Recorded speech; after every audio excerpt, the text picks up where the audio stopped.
This is the Vision 79 podcast, where my friend Sander and myself, Mason, discuss recent developments in our business and personal growth. The name Vision 79 comes from our racing numbers. Sanders is 40, mine is 39, and together we have a shared vision for success in business and our personal lives. Many successful people have started small, just like us, but very few of them documented their process. We intend to be the first to document our journey from start to finish. We like to start every episode with a brief update about our business so that when we look back on this in the future, we can kind of get a rough estimate of where we are in our timeline. And the only note that I have from my side this week is working on the employee training and informational resources some more. They're big PowerPoints and they're taking a lot of time.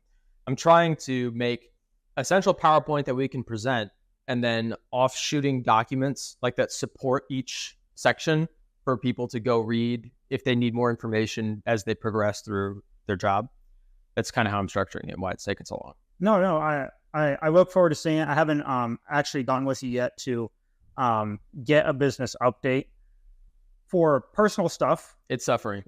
I I was just joking that the business was not doing well, but it's fine. yeah, no, it's fine. It's fine. Yeah. It's fine. I know you're going to have some personal life updates. I don't really have too many business updates. I've been working on a personal passion project and a little bit of playing catch up.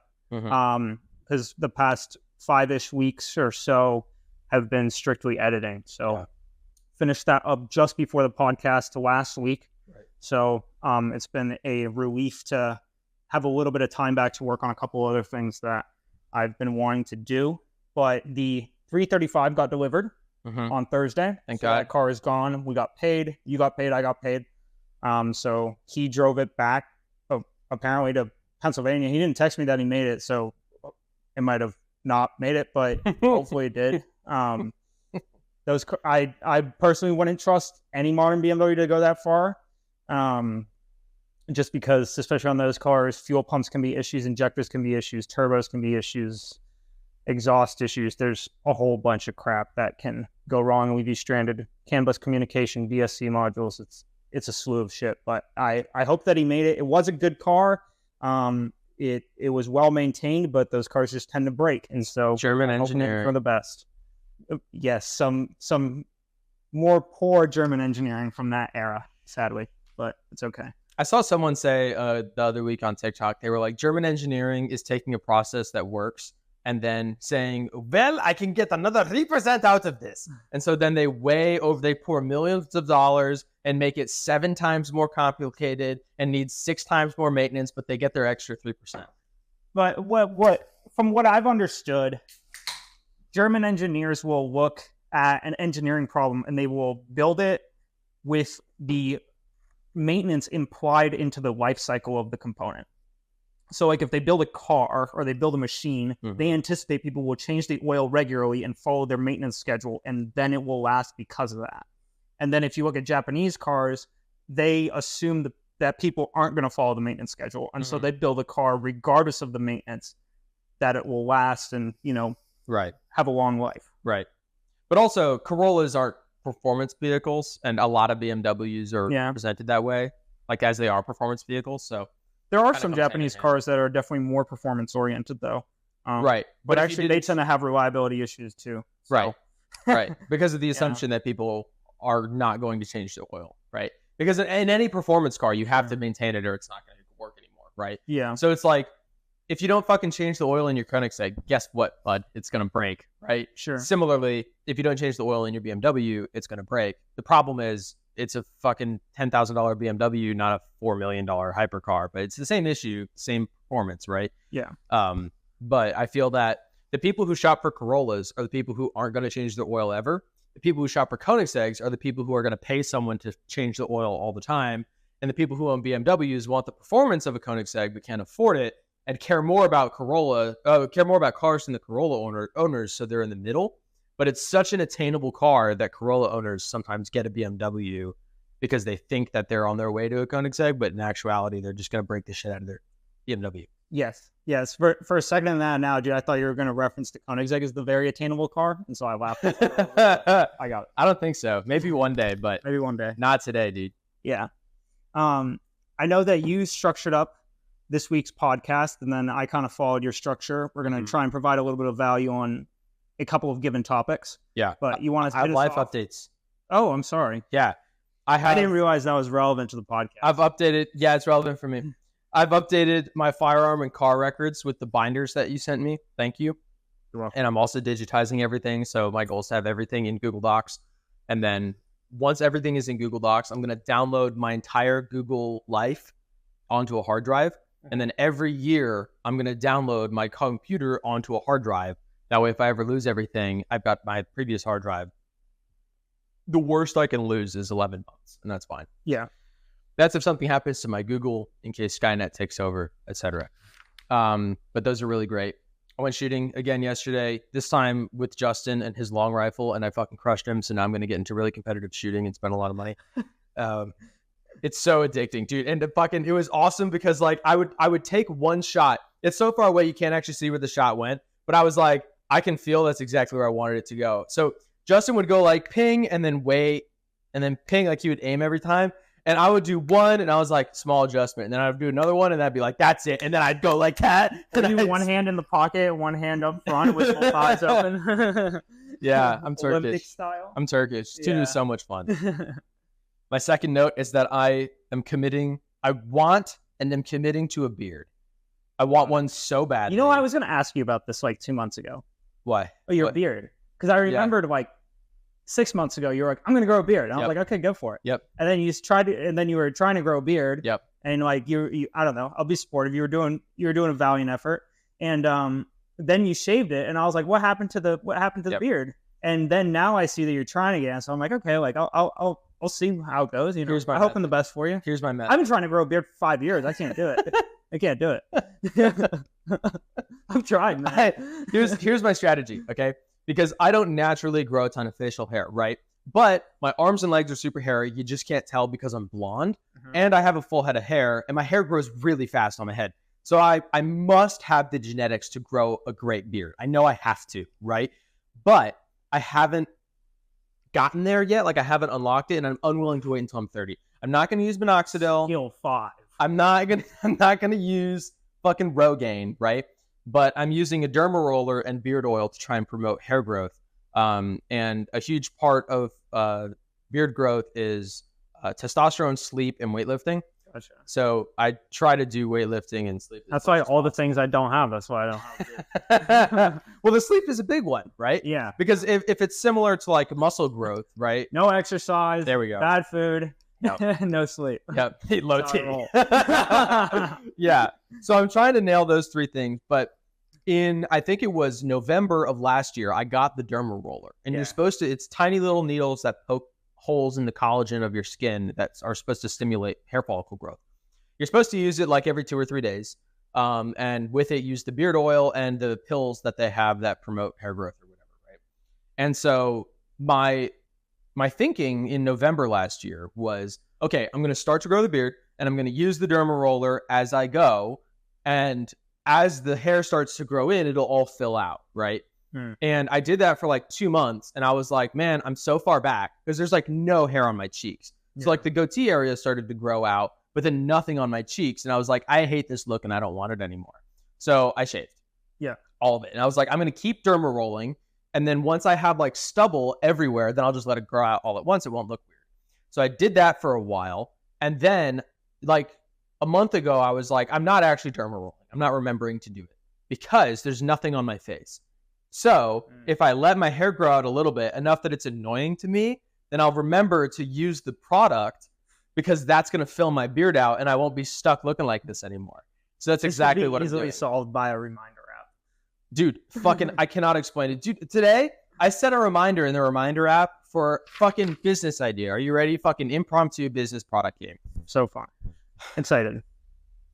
I'm autistic or something like it, right? We haven't noticed. Thank you for... The other night I was in bed with Grace and I was like, fuck. And I got up and she was like, what? And I was like, ugh. She was like, what are you doing? And I picked up the bottle of melatonin in the bathroom and I put it on the laundry hamper.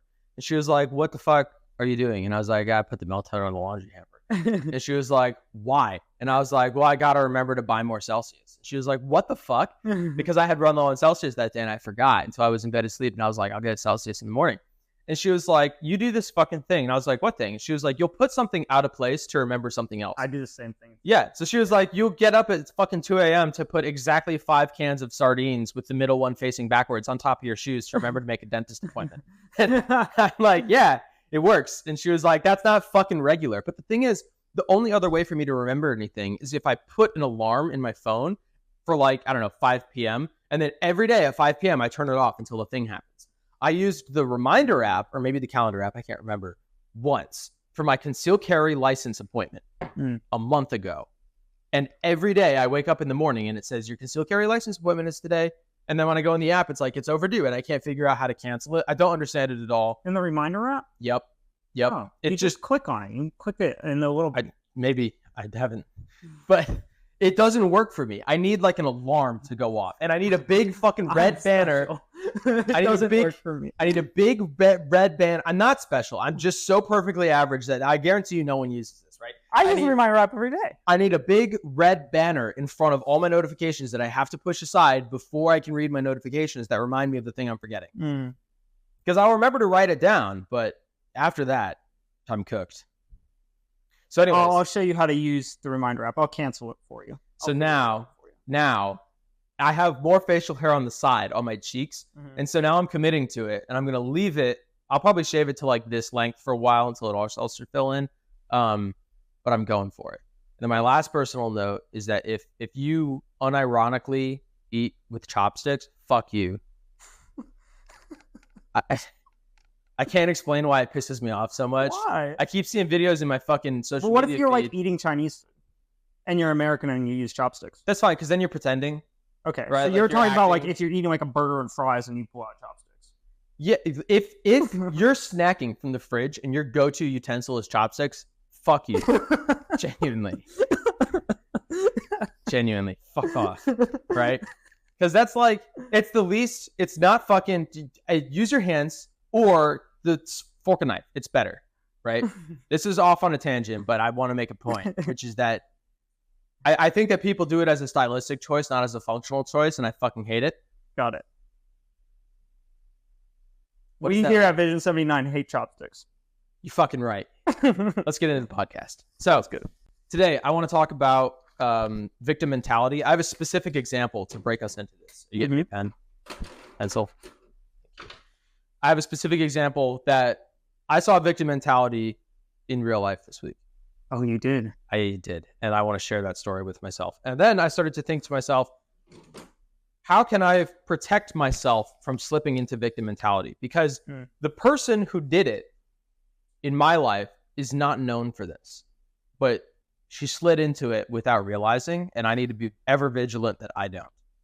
Huh. So Maybe I'm thinking of a different story. I'm looking forward to your story. you haven't heard my story. Oh, got it. Okay. Yeah, brand new. Gotcha. So I wanted to start off with a quick definition for those who don't understand what is victim mentality. Victim mentality is a mindset where someone sees themselves as a constant victim of others' actions or bad circumstances, often blaming others and feeling powerless to change their situation. Some examples of this could be an employee who consistently blames their boss and colleagues for their lack of career advancement, an individual who's facing ongoing financial difficulties but blames external factors like the economy or like, oh, my water bill or whatever. Bread's expensive. Someone who struggles with maintaining a healthy lifestyle and blames it on genetics or lack of time. Essentially just anybody who doesn't take ownership of their situation and try to better themselves for it, right? If it's always someone else's fault, that's the victim mentality that we're talking about today. So my specific example comes from work. We were in my team meeting this week, and apparently Northrop Grumman does this like casino night type thing. It's a fundraiser. So you go and pretend to play slot games and like do raffles and shit, and you win prizes, and then all your money goes to charity, right? Which is hilarious because most people in Northrop Grumman don't make enough money for themselves, let alone other people, so they don't. But one of my coworkers said something like, "Oh yeah, you know Doug Young, you worked on his cars, right? Yeah, his Porsche. Yep. Someone was like, "Oh yeah, Doug always buys this like $5,000 raffle." And someone else was like, "Yeah, I bet it's a tax write-off." And then someone else was like, "Dude, I don't have $5,000 for myself, let alone a tax write-off. That's so much money." And then Amanda, the woman who I actually get along with at work, said, "Must be nice." Yeah. And I was like, "All right." So My very first quote to start the day is a Hormozy quote. It says, "How to spot victim mentality. They say it must be nice to anything good in your life." And that's it fucking made my blood boil in the meeting. I didn't say anything, but I almost fucking piped up. And I was like, I'm just going to make an entire podcast flaming the shit out of her for it. Yeah, it's the sad part about victim mentality is that, like you said, a lot of people don't realize that they're in it. Right? Yeah. It's just how they live, it's how they grew up, it's how they think. And the tough thing is, and the sad thing is that it completely takes the power out of your hands. As soon as you make an excuse for a problem or a situation or something that's going on in your life and you are the victim, you take the power out of your hands and you put it into someone else's hands or something else's hands. Right. Right. Which completely prevents you from fixing it and making it better. Right. Right. That's the first sad part about it. And it gives the victim mentality will generate an excuse for you regardless of the facts regarding whatever's going on. Mm-hmm. It's a generic blanket excuse that you can use for anything that just doesn't go your way or that you wish would be better. Right. Right. And so that's sad too, because it's not like victim mentality applies to one certain subject and you can progress in a bunch of other different subjects. If you have this mentality that it's just not your problem and it's everything around you that's the problem, then that will it'll affect you in every single aspect of your life. Right. And what Alex Hormozy says, he talks about victim mentality a lot, and he talks about stereotypes in another one of his episodes too. But a common trend in his podcasts are maybe you're just not good enough. Maybe whatever you're tackling or whatever you're going through isn't the problem. Maybe the circumstances isn't the problem. Maybe the other people aren't the problem. Maybe you're just not good enough at what you're doing. And you just have to get better. Right. And I think that's really important. That's really powerful because that puts the power back in your hands. Mm-hmm. Right. It allows you to be able to address these issues and improve yourself. It's not very body positive of you. It is not very body positive. That's true. That is true. Yeah. It's interesting because Andrew Schultz has the funniest take on body positivity on the Joe Rogan podcast. I think I've seen this. He talks about nothing irritates me more than fat models. Yeah. Understandably so. It's the victim mentality is interesting because coming from rowing and moving into car racing, in rowing, you're taught the opposite of victim mentality. Because once you're on the water and you're next to the other boat, it's like, do you have it or don't you? Right? Mm. If you make a mistake, it's not because of an external factor. Like, no one's coming in to try and mess with you while you're doing it. You're isolated on the water next to these other people. If there's wind, the guy next to you is experiencing the same wind. If it's choppy water, he's experiencing the same. If it's hot out, right? And if it's an external factor, like, I didn't sleep well last night, or I didn't eat well, or I didn't stretch, that's all on you. It's not on other people. So growing up rowing, you were taught it's all on you and you need to perform, right? But moving into karting, I've learned that it's very common for elite level racing drivers to be so sure of their own talent in their own head that they'll look to blame it on other things before taking responsibility for it. So they'll be like, oh, the setup is wrong, or there's something on the track, or it's the car, not me, or it's someone else, to try and preserve the mentality of like, I am the fastest person to ever live, and it's these external conditions that are tethering me. Yeah. In that karting book, that's what it says. And that's one of the few things in that book that I don't really connect with all the time. Yeah. That's a good point. At such a high level of racing too, it's very challenging to actually be genuinely better than your competitors. Like, there are many situations where 90% of the grid lineup is at the same level of talent, experience, and skill. Right. So a lot of it does start as you progress. I saw a graphic in, one of the racing books, maybe one I recommended to you, but, when you're first starting out, it's like the bottom of the pyramid, and it's like 97% skill and then 3% setup. Right. And then it goes up here and it's like 90% skill, 10% setup. And then it keeps going up and up and up. And then at the very top, it's like 0.5% skill, and then like the rest is setup. Right. And so, but I agree. I think it is important to always put the blame and the power in your hands, because then it gives you the opportunity to solve it, because otherwise you don't have that opportunity. Right. I think that's something that a lot of people miss out on by blaming their problems on others. Yeah. And I think that the people just don't want to they don't want to hear the words, "Oh, I fucked up," or "Oh, I did something wrong," Right, because right. they're afraid of failure. And it's the same idea of like if you have a business and then you have a customer who's upset, right? You can take that situation and be like, oh, well, like that's the customer's problem. Like, why are they so upset about this? This isn't that big of a deal. Or you can jump in the angry boat and be like, and put the power in your hands and then be like, hey, like this is crazy. I can't believe this happened to you. I'm so sorry. Like here it is for free, blah, blah, blah, blah, blah. Take responsibility. Right? Take responsibility. It's a similar mentality. Right. And it's all about giving you the ability to address the problem. Right. And making it better. Right. You know? Mm-hmm. I wanted to actually, I had this as a first note, but we talked about saving last week or in the last podcast. So saving money? Yeah, saving money. And we were like, we're not saving enough. And I said that, well, life's gotten more expensive and blah, blah, blah, blah, blah, right? I want to take that back. And I thought about this literally 2 hours after we did the podcast. Wait, can you do a better recap? Yeah. So for people who missed the last podcast or I was in the last podcast. And it was a while back. So essentially, we were talking about saving and that savers are losers, essentially, and you have to have a bigger and better plan than to just save money until the day you die. 'Cause right. It's not really an effective way to generate wealth or generational wealth for sure. And so we talked about how we wanted to save up as much money as we could so that we could start our business and, get on the ground running after we are able to quit our jobs and stuff. And I said, it's been really tough to save money because in the past 4 years, inflation has gone crazy and the prices of stuff has, gone up and it's insane. Did you really say that? Yeah. Oh, got it. Yeah, I did. Yeah. Gas has gone up. Fucking. Well, I mean, yeah, gas has gone up, food has gone up, drinks have gone up. It's more expensive to live. Rent has gone up. All of this stuff in our lives has gotten increasingly more expensive and it's made it harder to save money. Right. That's what I said last week. Okay. And 2 hours after I said that, I was in the car thinking, I was like, why did I fucking put the blame on external circumstances instead of giving myself the power to be able to solve the issue? Right? Does that make sense?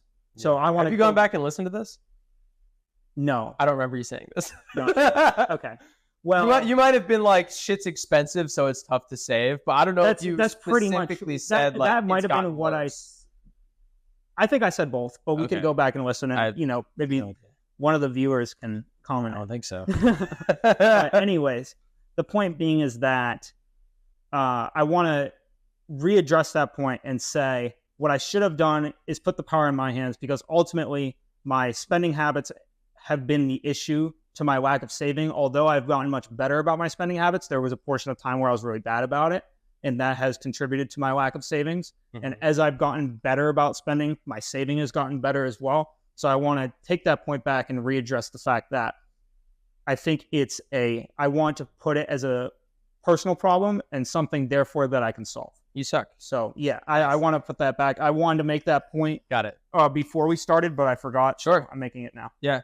I've been taking the Hormozy push or pivot mindset into like everything. Yeah. So with saving money, it's like, okay, do I push or pivot? Is it my fault or is it someone else's? Right. So if I'm not saving the money that I want to, am I pushing or pivoting? Have I done everything that I can to say without a doubt that I'm going to save money?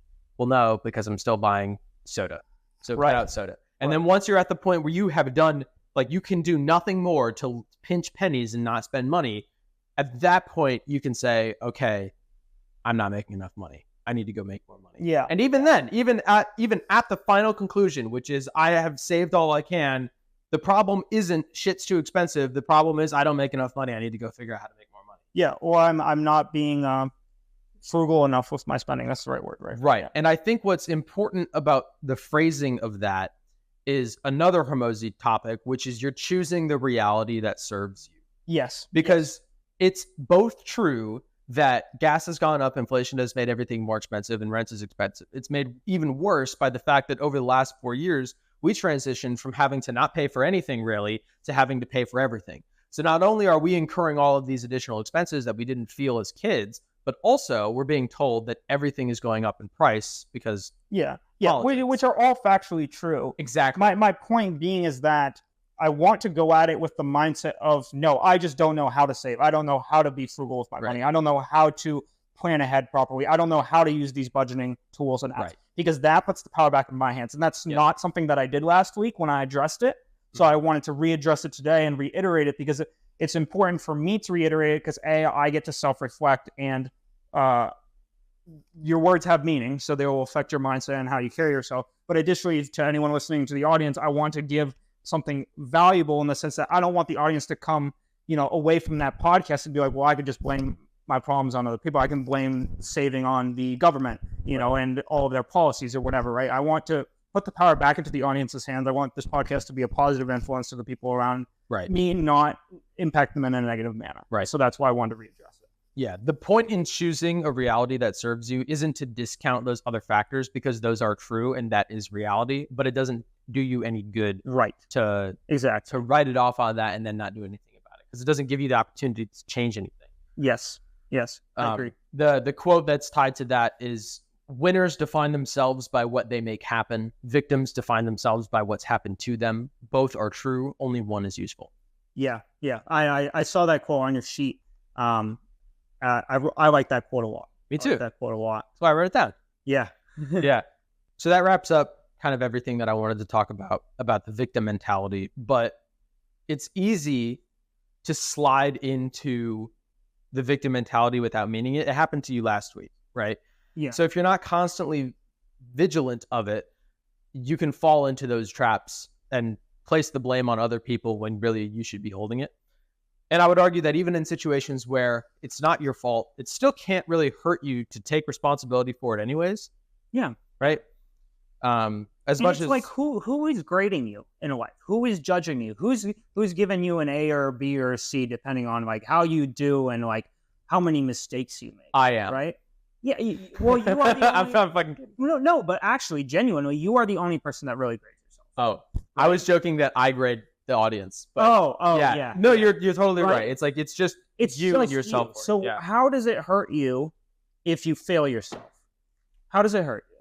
Right? You can learn from the experience. You can make adjustments. You can make changes. You can better yourself. You could do all these things, right? Mm-hmm. And it's not like anyone else is looking at you and be like, oh man, like no one's looking at your bank account in the morning more than you are and be like, oh man, he didn't save as much as he should have yesterday, right?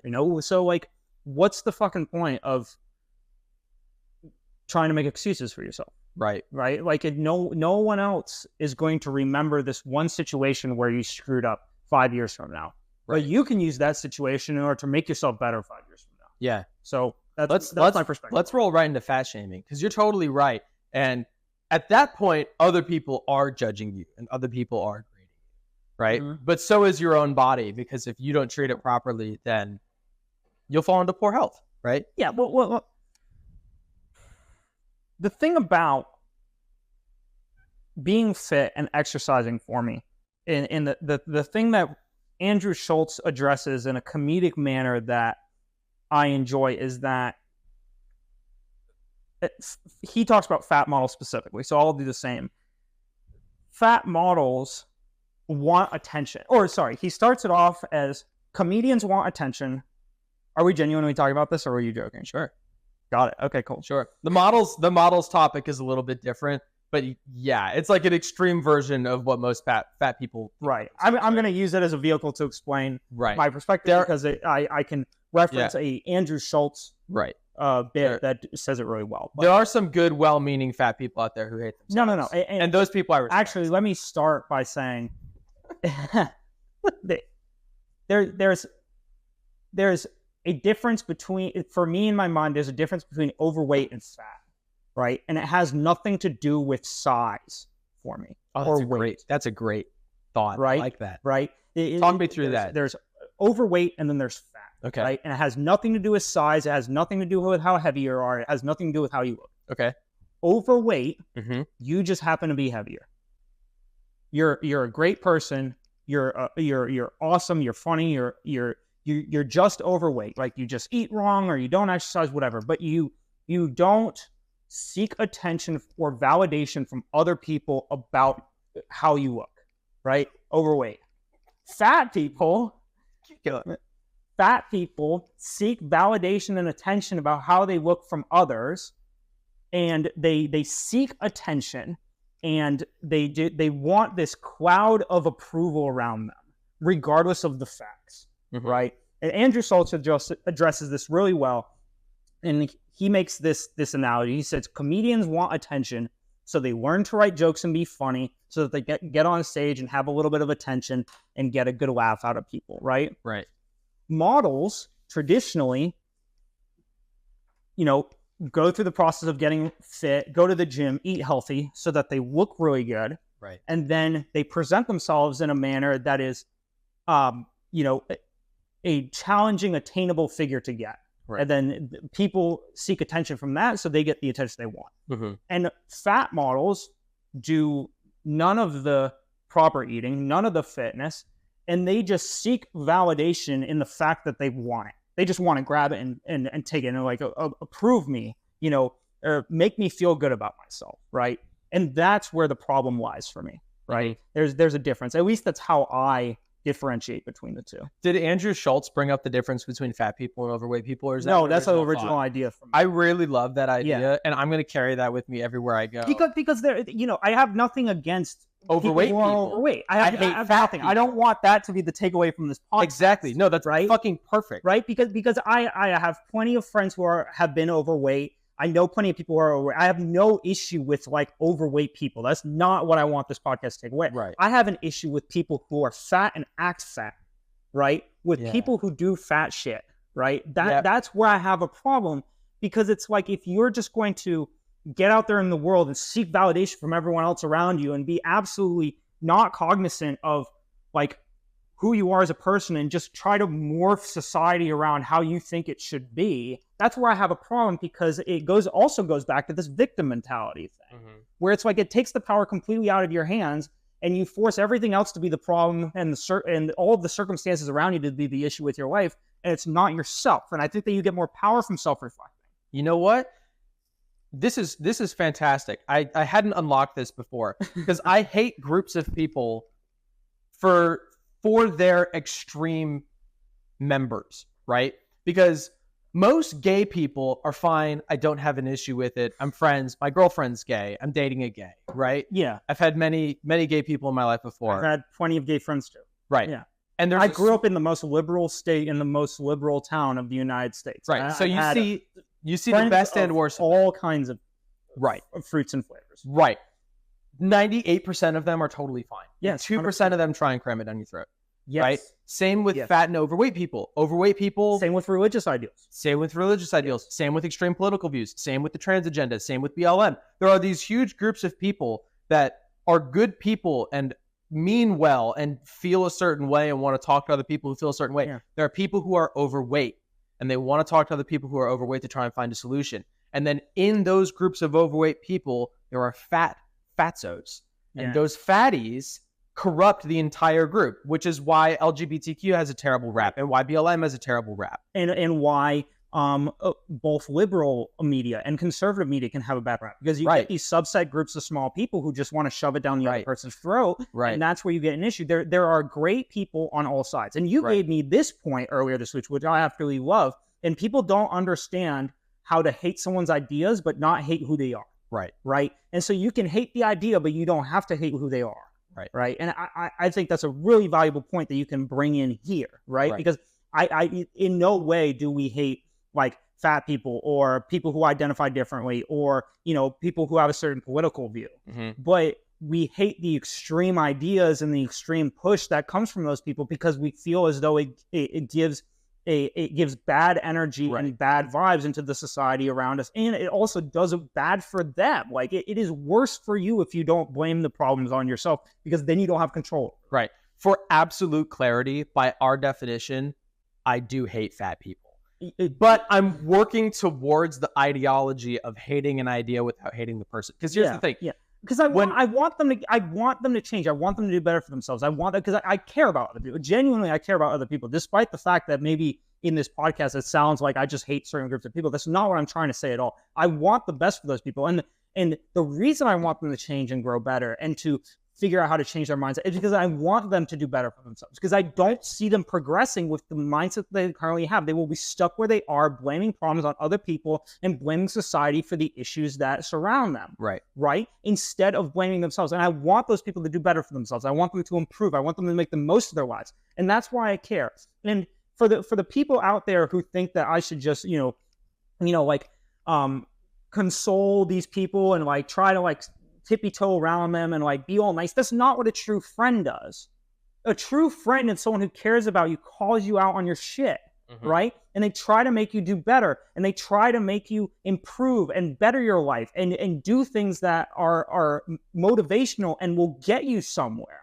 True friends don't like pet you and like be like, it's okay, like it's fine, and tippy toe around you. That's not what a friendship is. And so for the people that are going to roast me in the comments for this, I encourage you to think about that, right? I encourage you to think about how many times you've validated someone in their stupid or poor beliefs that has long-term negatively impacted your life. And then I encourage you to look at me and see how my beliefs are going to negatively impact their life, right? Because all I'm trying to do is to get them to better themselves. Right? I'm the opposite. And that is for me, that's a really important point that I want to distinguish. And for the people who are going to roast in the comments, I want you to think about that before you write that comment. I'm the opposite. I don't care if they stay fat and die that way. It doesn't matter to me. I don't want to help them. I care. I don't want to help them. I'm not your friend. Stay fat and die. You'll die at 32 of a heart attack. You've got high cholesterol. Fuck you. Right? Actually, based is true. Exactly. And that's why it's sad. Right. Well, it's sad for them. The reason I don't care about them is because I'm not their friend. And I think that if I take it as my responsibility to try to help that person, it's kind of like rehab. You have to be willing to go to rehab for it to actually work. If you take a druggie and stick him in rehab, he'll fucking hate it, and the habits won't stick, right? So I'm using a fat person as an example here, but I mean this for any person who's stuck in their views, etc. Right? Yeah. If you're not willing to grow, if you don't have that gate open, it doesn't matter if I'm your friend. It doesn't matter if I want to help you. You're not going to listen to me because you're not ready to grow. That's fine. Stay that way. Die that way. I don't care. It doesn't bother me. The reason I'm trying to get closer to hating ideas instead of hating people is because I don't want to hate those people. I would really love to be able to isolate the idea from the person and not hate them. And I know I'm capable of it because I could do it with you. Yeah. Because I don't hate you as a person. I quite like you as a person. But some of your ideas I hate. And when I tell you that, I want you to know I don't hate you. I hate this idea, and I'm able to articulate why. And it's okay because we can reach a compromise on this idea, etc. And it doesn't make me a bad person. It doesn't make any of those other people a bad person. Exactly, right? If you stoutly defend that clearly, like, what's the word? The clearly flawed idea, right? Yeah. Motherfucker, what's the word where it's like it has to be? God, I wish I spoke English. I should learn to read and write. You should. 30% of people can't read or write. 30% of me can't read or write. Empirically, an empirically false idea that is not correct. If you stoutly defend that because of the way you feel, like fat people being body positive, right? Or then I hate fat is healthy, which is also something I've heard, which is crazy. It's retarded. Which is crazy. Yeah. At that point, I hate you because you're unwilling to grow. That's what it is. I don't hate fat people. I don't hate all these people. I hate people who are unwilling to grow. Because if you're fat, epiphany on Vision 79. Because if you're fat and willing to grow, you become overweight, like that. Yeah, you can be 400 pounds. You can be Lizzo, right? But if Lizzo sits down with me and she's like, "I hate myself and I want to do better. Help me diet." Immediately, my opinion changes of her, and I'm like, "Okay, now you're one of us. Like now I'm willing to help you. Now we're friends." That's what it is. It's the growth mindset. I think you raise an important point as well, in that you can't make everyone else's problems your problem at the same time. Right. You have to a great extent, I would say, focus on yourself and focus on your own growth. I think the point I'm trying to make is that when it confronts me head on and I have to address it with the people I care about in my life, or if someone comes up to me and I have to face it, it's a wall that I have to get through in order to get to the next task I'm going through. Then I try to address it. Right. Yeah. But it's very important to focus on yourself in these issues, right? Like don't go out there and pick battles with people who view differently than you. But if you get into a conversation with someone who views differently than you, don't try to not hate them for the person they are, hate them for the ideas that they carry. And then if they come to you for help, then try to help them as best you can. That's the point I'm trying to make. Yeah. I think I love and I identify with growth-minded people no matter where you're at. 100%, because those are the people who are trying to do better for themselves. It's like the start of a comeback story. Yeah. 100%. And in my view, entrepreneurs and people who think like entrepreneurs are going to save this world. Because I don't personally, in my personal view, and you can hate the idea, right? But in my personal view, I think people that are out there to make change, that are building businesses to help people, that are creating new ideas, are the people who are going to carry the society forward, right? Mm-hmm. I don't think it's going to be the people who are pessimistic, stuck in their views, and blaming everything on the people around them, right? Mm-hmm. And so I really like people who are growth minded, as well. And I like people who take action and put the problems into their own hands. We got to come up with a slur for the people who are not growth minded, like for the fat people and the other like extremists. Like we got to come up with our own slur for those people. We'll come back in the next episode. Yeah, but I'm going to start using that slur like every day because I don't want people to think I said that out. So now that we've made it through my rant and my victim mindset, that's my beef with chopsticks. It's because it's empirically, it's not the best solution, but you think it is and you think you're cool because of it. I'll come up with the slur. Maybe I'll call them chopsticks. Now I want to talk about how to not only escape the victim mentality, but also I have had a deeper thought about the victim mentality, which is the woman who spoke the words "must be nice" at my work meeting. I identify with her on a lot of different levels. I like her as a person. I think she's a good person, a good wife, a great coworker. Yeah. But for some reason, when she said those words, I view her totally differently now. Yeah. And now I'm on the lookout for all the other victim mentality things. And it's got me thinking about how we are perceived, because she might not genuinely feel that way, but she just said 3 words that triggered my rabid brain to attack her in my own head, right? And that harkens back to what we talked about in our last episode about body language and how other people perceive you. Because if you feel a certain way, let's say not a victim mentality, maybe Amanda doesn't have a victim mentality, but you say the words "must be nice" and you're like slouching and you've got your fucking whatever like this, you're like "must be nice," and you roll your eyes. You're sending the message to everybody that you are a victim and you should be stepped on. And even if you don't feel that way, you need to present it differently. Because if I say it with my chest out and my arm up and I go, "Yeah, it must be nice," now I'm presenting a totally different message. So last episode, we talked about specific body language characteristics that you were going to chase. Yes. And I'm interested to hear, I haven't sent you Vanessa Van Edwards, so you actually haven't heard her shit. No. So I want to hear your take on it before I explain to you her take and different methods that I have. Well, so what I did was I wrote down some things that I am trying to conscientiously do to improve my body language and how I communicate with people. And the reason that we're going through this is that Mason has identified, and then I've jumped on board, that having good body language with the people around you and conveying yourself in a positive way has a dramatic effect on the people around you and how you carry yourself through life. And so that's why we've been trying to address this a little bit. Now, the things that I wrote down that I try to do is I try to make great eye contact. I try to smile through the conversation. I have a positive tone, and I try to make jokes when I can.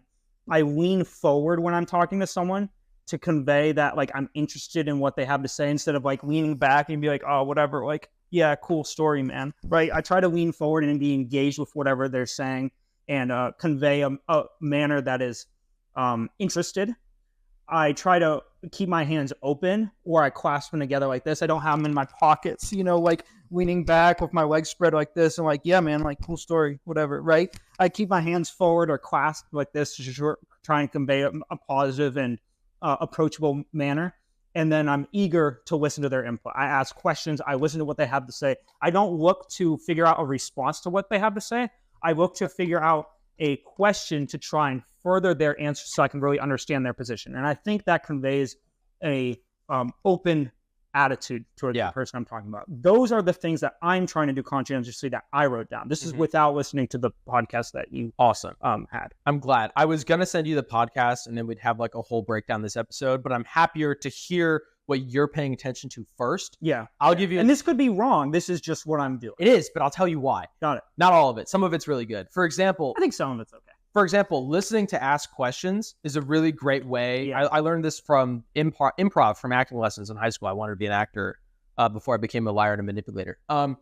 And when you are doing improv, they use the yes and function, right? So someone says something to you and you go yes and then you add to it to build on the conversation. So when I want to end conversations with people at the bar who I don't want to talk to, I go, awesome, that's great. And then I don't add to it. It's easier than saying, no, don't talk to me, go away, because that's rude as fuck. But you just go like, oh, awesome, so great to see you, thanks for chatting. And then you leave it. Right. But for your example, when you want to be engaging and have conversation with someone, you say, oh, awesome, yes, and then you build on that with whatever question that you had.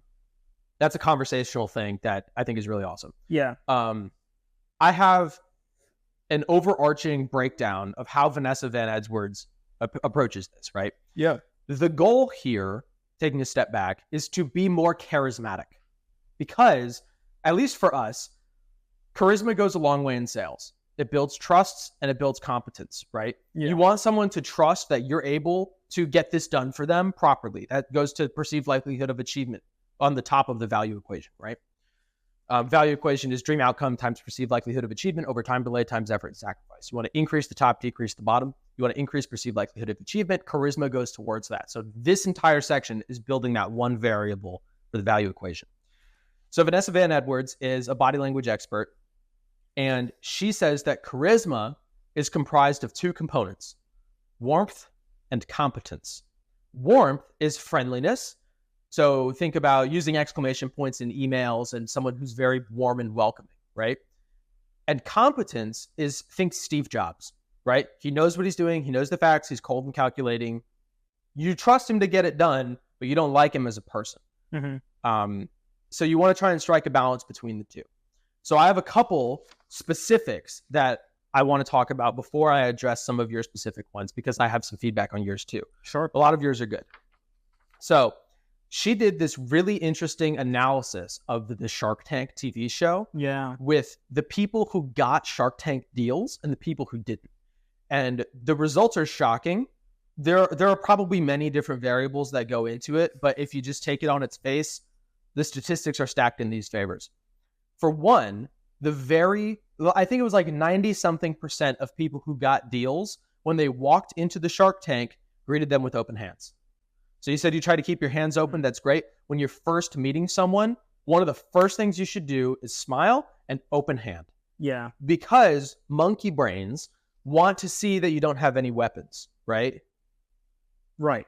That came out so fucking wrong, and I didn't even mean it to. No, monkey brains, like cavemen brains want to see that you don't have a rock or a spear or something, right? Right. So we are accustomed to seeing open hands as a form of, yes, hey, I'm here as a friendly. Right. You know? That's why when you're surrendering, you put your hands up and wave the white flag, or when an officer says, let me see your hands, they feel more comfortable. Those are extreme examples, but subconsciously, the 8% of people that didn't show their hands in the Shark Tank, when they walk with their hands in their pockets or their hands behind their back, subconsciously you go, what do you have in your hands? Yeah. Are you dangerous? Do you have a weapon? What's going on? Like, it's a little bit of mistrust. And when you're first meeting someone, your first impression, the first and second impression are equally important, and both are critical. And the showing your open hands is really important in the Shark Tank. Additionally, the second thing that people fucked up that leads to a huge mistrust of client or guests on Shark Tank is whether or not they ask their name. And we talked about this when we were filming our one-on-one TikToks the other week, because when you end your sentence on an up note versus when you end your sentence on a down note, or you end your sentence in the middle, changes the flavor of that sentence. So when you end it on an up note, you're questioning. So when people would say their name, they would go, hi, my name is Mason. They're actually asking their own name when they're presenting. Yeah. And that implies, if you don't even know your name, how are you supposed to know anything about the product you're about to pitch to me? So when you present your name, you want to be flat, my name is Mason, or you want to be on the downturn, my name is Mason. Yeah. And those, I think it was 80-something% strong correlation of people who ask or don't ask. And I have a trick from another one of her podcasts that I listened to, which is, how do you emphasize uptick or downtick without thinking about it? And I started doing this without realizing it, because I tried to emulate Elon Musk. When Elon Musk is asked a question in his interviews, what's the first thing that he does? I'm not sure. He sits in silence for like 30 seconds. Not actually. It's a long time. He does. Right. Yeah. And when you sit in silence for that long, you stabilize your breathing, you think about your answer, you're confident in your answer, and then you speak. And as a byproduct of that, when I do it, I speak on my out breath instead of my in breath. And this is how you find your high and low voice. What's happening to me? Vanessa Van Edward talks about this. So to do this exercise, your high voice is your questioning voice and your low voice is your confident voice, right? So if you breathe in and then you say something, this is your higher voice. And if you breathe out and now you speak, it's your lower voice. And that's the full vocal range. So a lot of people, when they're nervous, blood flow starts to increase. Yeah, they breathe in. You breathe in more and then you go, my name is Sander. That's how it starts, right? So when you're going into an introduction of any kind or answering an interview question, breathe out and then answer your question. And then by the end of your sentence, you'll have to take a quick breath and then you're back out again, right? Those are my first. I like that. Those are my first couple things. I got more, but I want to know what your thoughts are on my first segment. I love it so far. I think it has a lot of value to it. The breathing point, I really like. I see the correlation, but I'd never thought of it. Yep. Right. And I'd always been told, like, take a breather before you respond and, like, think Right. about your answer, blah, blah, whatever. Yeah, I get it. Right. But that's a really good, useful trick that I haven't heard before that I can implement. Yeah. Something that I wanted to add into that as well is I've had an issue. I used it right now, actually. I've had an issue in the past where I would say or like a lot. Mhm. And when I get really tired and it's been a long day, I tend to still do that. Mhm. But what I've tried to do conscientiously now is I either take a pause, which is what I just did because I was at a loss for words. So I completely stop and I pause and then I start what I'm about to say. Mhm. Or I'll repeat the previous phrase I just said again while I think about what I want to say. Right. So something Right. like that. I did that on purpose. Right. Right. But that really helps me to convey myself in a manner that is clear, that my words are intentional, that I don't feel like I'm wasting space with uhs, ums, or likes, right? When I just did it there, I actually, that was genuine for me. I Right. needed to think about what I was going to say, right? Because I don't process everything immediately. Right. So those tricks, pausing or repeating the previous words that I just said, really help me convey myself in a manner that I feel like is more engaging. Right. It's interesting that you bring up the repetition because when you want to drive a point home, sometimes you'll intentionally repeat yourself to make that point come across. What I heard from, I saw this from like a little short on TikTok or something like that. What I heard was when you repeat the previous words that you just said, it actually gives emphasis to the point you're trying to make, and it makes you sound more professional, even though it might feel less professional. It actually makes you sound more professional. Right. In some cases, right? If you're going to repeat a whole sentence and act like a dud, then of course it's not going to be professional. Well, the difference is you're either using it to emphasize or you're using it to time fill while you think. Yeah, right. Exactly. Either one is valuable. Right. And the reason that you're worried about dead space while you're speaking, I'm assuming this is the reason I do it, is because I don't want to be interrupted, right? Because if I leave my sentence hanging for a second, someone else can jump in and then I don't get my point across, right? But there's a technique to block that off. I heard this, I think, from Charisma on Command or something. But when you take pauses in your sentences, you need to be strategic about it. And I just did it there. I said, when you take, I didn't even start to finish my thought yet. I'm like halfway through. You're going to wait for me to finish my sentence because you're like, when you take what? But if I say, when you take pauses, when you're in your sentence, right? You just heard me say, when you take pauses, that's a full statement. Now I can jump in and add something. But if I'm in the beginning of my sentence and I'm speaking like this and I take that pause, people are less likely to interrupt you. So if you need a second to think, you can strategically pick where in your sentence to pause to leave them hanging on that word and not interrupt. Yes, and alternatively, what you can do is when you take pauses, you can, right? So you can repeat the words instead of taking a complete pause and saying, you can take pauses, or you can take pauses in your sentences. You could go, you could take pauses in your sentences, right? Mm-hmm. It fills that same gap and it gives you that little gap to think by repeating the previous words you just said, right? Hopefully that made sense. Yeah, I think that taking the pause can be just as powerful because I think that silences say more than words oftentimes. I completely agree with you. It's just another strategy that you can use if you're at a loss. Yeah. That at least I have personally found helpful. Yeah. I sometimes find it difficult to, funny enough, I've never noticed it with you, but when people repeat themselves a lot or have stutter, I sometimes find it difficult to follow what they're saying because they'll repeat what they said and then I have to process that they just repeated it and that I should discard the previous bit and I'm not waiting on more information because they just repeated themselves. But when people take breaks in between their sentences, Elon Musk does that a lot. I listen to everything he has to say. Yeah. So it shouldn't be discouraged to take breaks during your sentences. You should just pick them wisely to not be interrupted. I completely agree. What else do you have from this podcast? I'm super interested. I have a couple more tips before I go into a couple mistakes that people make. Mm-hmm. And then I want to talk about the ones that you brought to the table. I think they're interesting. So another tip that I have is actually from an ex-CIA investigator who specialized in lie detecting. So she is like a human lie detector. And listen, sorry to interrupt. Yeah. I shouldn't have. But I took my pause. I got the forward body posture from a episode like that I watched a long time ago, where they were talking about people who lie tend to lean back and kind of get away from the conversation versus people who lean forward try to be engaged because they have nothing to hide. That's actually called, this isn't my point, but that's actually called the runner's stance. Oh, fuck, dude, you reminded me of this super cool thing. Let me do this first. Okay. So something that she noted was, she has she does all her things in rhyme. It kind of drives me crazy, but it sticks.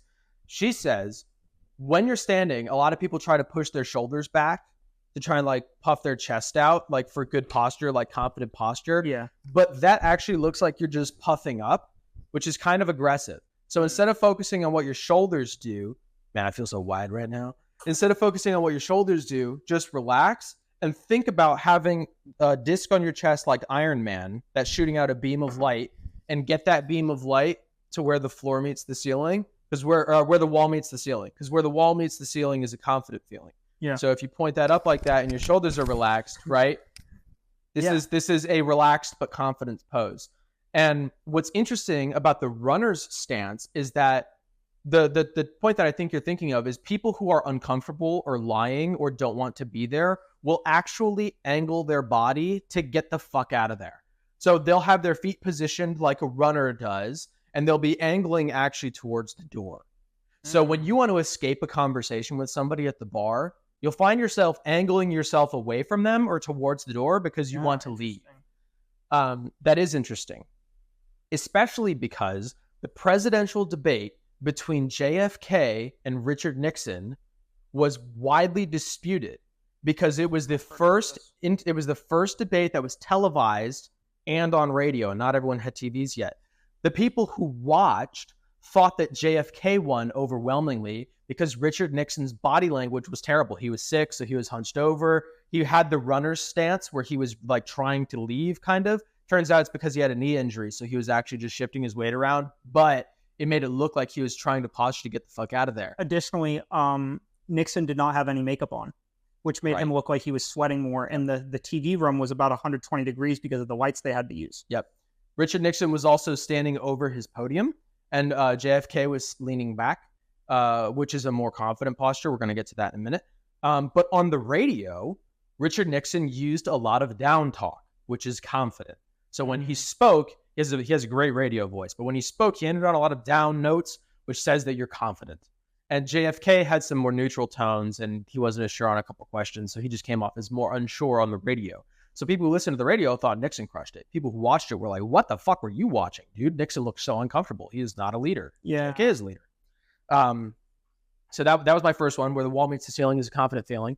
Not the floor. That doesn't make any sense. Where the wall meets the ceiling, that's a confident feeling. I like that. Yep. That's cute. And another one that people fuck up all the time, and I do constantly, is crossing your arms. I feel like everybody knows this. Yeah. Like this. Don't crush your mic. Yeah. Sure. Yeah. When you fold your arms, it's comfortable for me. I can happily listen to someone speak while I have my arms crossed, but that sends an overwhelming message to the person you're speaking to that I am closed off. I'm not interested. I don't want to hear from you. I don't want to talk to you anymore.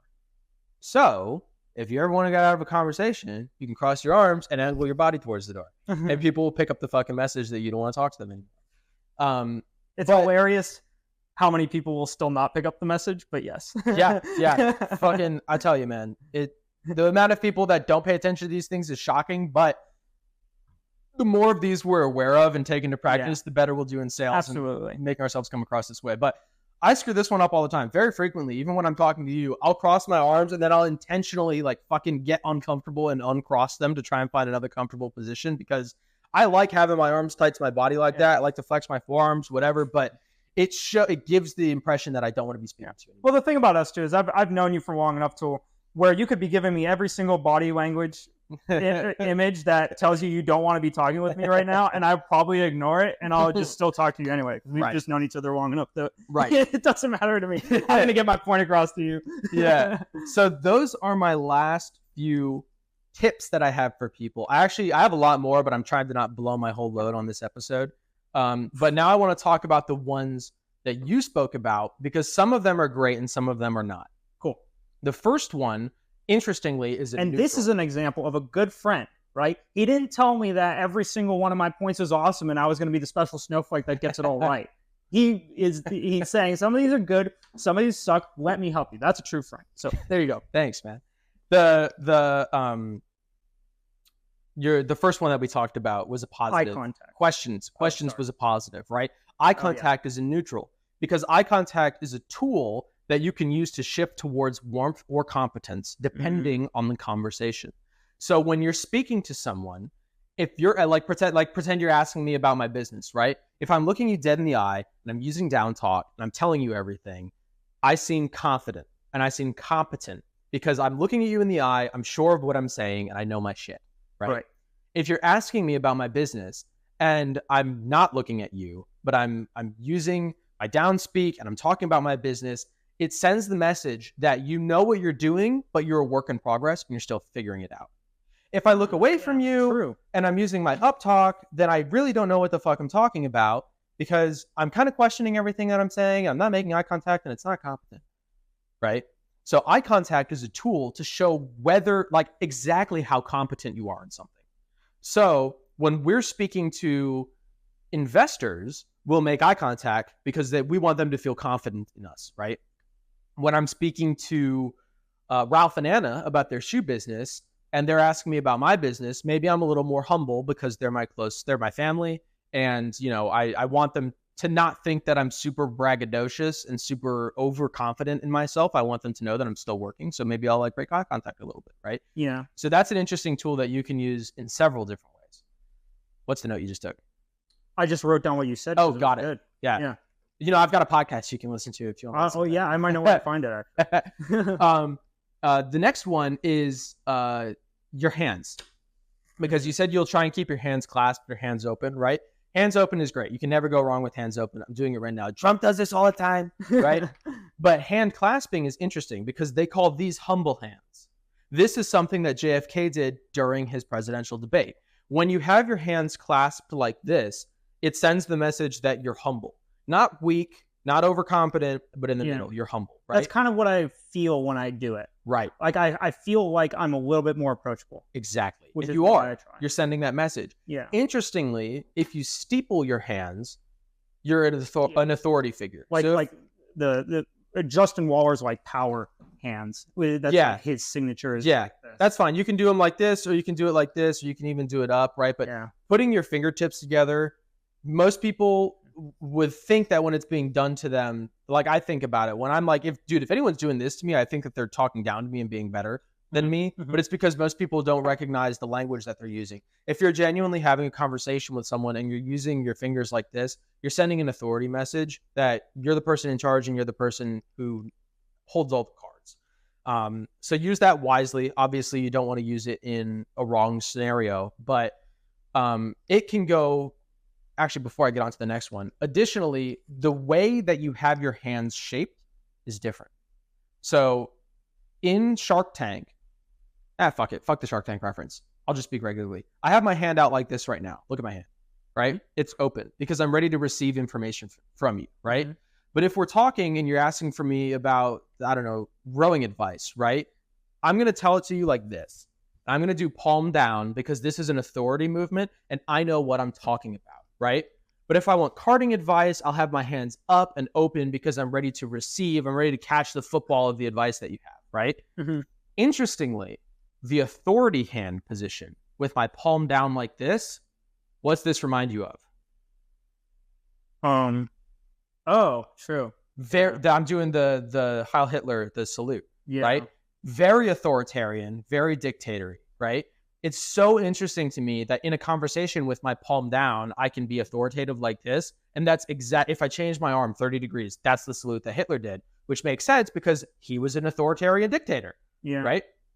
And then my last one is on leaning, because you lean forward to be more engaged in the conversation, right? Yeah. I haven't heard anything from her about leaning forward, but I have heard from her that if you lean backward, it shows that you're relaxed and confident. So if you lean back and steeple, it shows that you're relaxed and in charge. I lean forward because I want the other person to feel as though they're teaching me something. Right. Which is great generally. Yeah. But if you're in a sales position or a negotiation or something, or an interview, you want to seem relaxed. So lean back where the wall meets the ceiling, maybe steeple your fingers if you want to seem like you're in authority, and then use your down voice, right?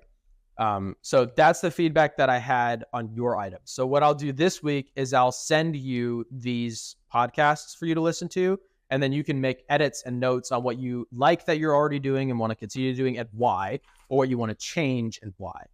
Yeah. And the last note that I have on body language is, do you have anything else? Any comments? No, I've just been taking notes. Got it. The last thing that I have is on tells. So not positives or negatives, but on tells. How can you tell if a person is a certain way? This comes from Vanessa Van Edwards again, I think, right? She can tell if a person is detail-oriented or not based on how they drink their water. And I've been paying attention to this at work, and I find it to be pretty accurate because I know who at work is detail-oriented. I think I know what you're going to say. If someone goes to drink their water and they look at their water and they pick it up and they drink, and then they go to put it back down again, and they watch their bottle the entire time until it's down, they're detail-oriented. If they like glance at it and reach for it and drink and then like kind of put it back and don't really look, they're not detail-oriented. Yeah. And that has had, from what I've seen at work, a 100% correlation to my coworkers. That's really interesting because I do that. Like when I pick something up, I put it back in the same ring.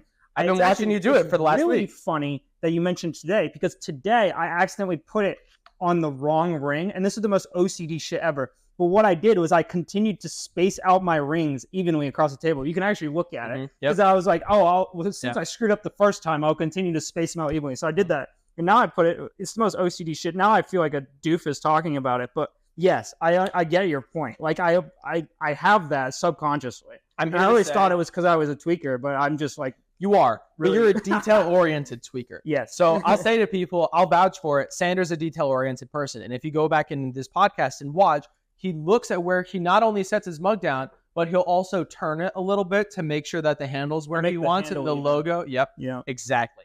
Because you're a detail-oriented person. Yeah. That's really funny. Uh-huh. Huh. That's a cool little tidbit. Yeah. I like that. Yeah. So that concludes everything I have on body language. I have one topic to close us out. Sure. But I want to make sure that you don't have anything to add. I took a bunch of notes. I'm really looking forward to listening to the podcast. And I think that you definitely had some valuable input for me. So I enjoyed it. Thanks, man. Yeah. Thank you. This is my closing remark. All right. This is kind of a would you rather. Has anyone ever asked you, like, how much money for you to suck a dick? Yeah, I think I asked myself that like 3 weeks ago on this podcast. And you were like $50. No. So you're like, oh man, sucking a dick, $4 million. And then I'm like, $3 million, you wouldn't suck a dick? No, like $3 million. You work it back, right? I had a thought. Here's the scenario. I'm going to write you a check for the amount of money that we agree on. And I'll hand you that money. You can invest it, but you can never start your own business. How much money is on that check? If I hand you $5,000 today and I'm like, you can never start your own business. You can invest it in like stocks or whatever, but you cannot own the business. You can invest it in real estate, in cars and stocks, whatever. You can give it to a hedge fund manager.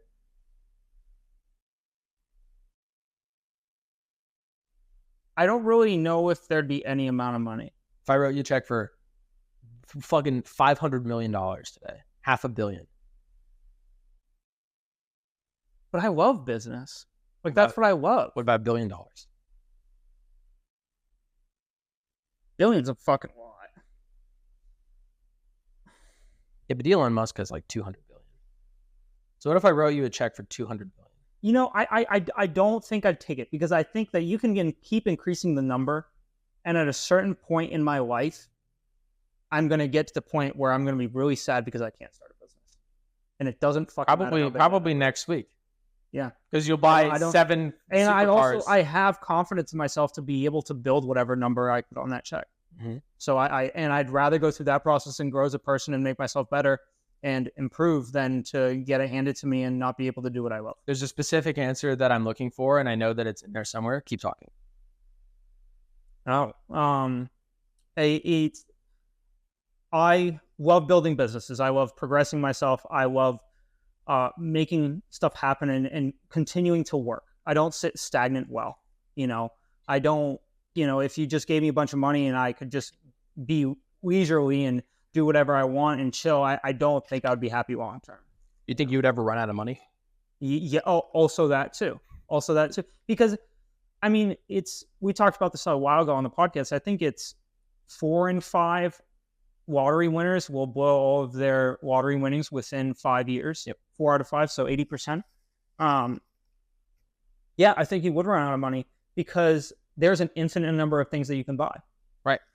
And I think if you don't learn to manage your wealth, and I think if you don't go through the process of building something meaningful, you will blow that money, regardless of what the number is on that check. I think that we're smart enough to invest the money wisely so that it at least holds its value, if not grows a little bit. But I think that the reason I would turn down any number on that check is because you're offering me any number of fish, but preventing me from fishing. Mm-hmm. And that's. And we love fishing here on Vision 70. I love fishing. We love fishing. But that was an interesting thought that I had today, because that's really good exercise. If you ask anybody, like, hey, I'm going to give you X amount of money, but you can never work again. Do you know how many people would settle for less than $10 million? There would be people who settle for less than $1 million. Dude, go to work tomorrow and ask your coworkers and say, hey, dude, if I wrote you a blank check right now, but you agree that you can never work again, how much money is on that check? They're going to think about how much money they would need to get to the end of their life. So basically how much money they think they would retire with their 401k. Yeah. They'll triple it and they'll tell you that number. Yeah. So they'll say, well, okay, when I retire, I'll probably have like 3 million. So like 9 million, right? Cause then I can like live luxurious, right? Kind of relax. And they would blow all that money. Yeah. Or they would invest it and then live frugally for the rest of their life because they only have the money in their S&P 500 account. And that doesn't keep up with inflation every year. Yeah. Yeah. True. Interesting exercise. Great point. Thanks for bringing that. That's what I wanted to close out with. Yeah. Thank you all for listening. Thank you for tuning in this week.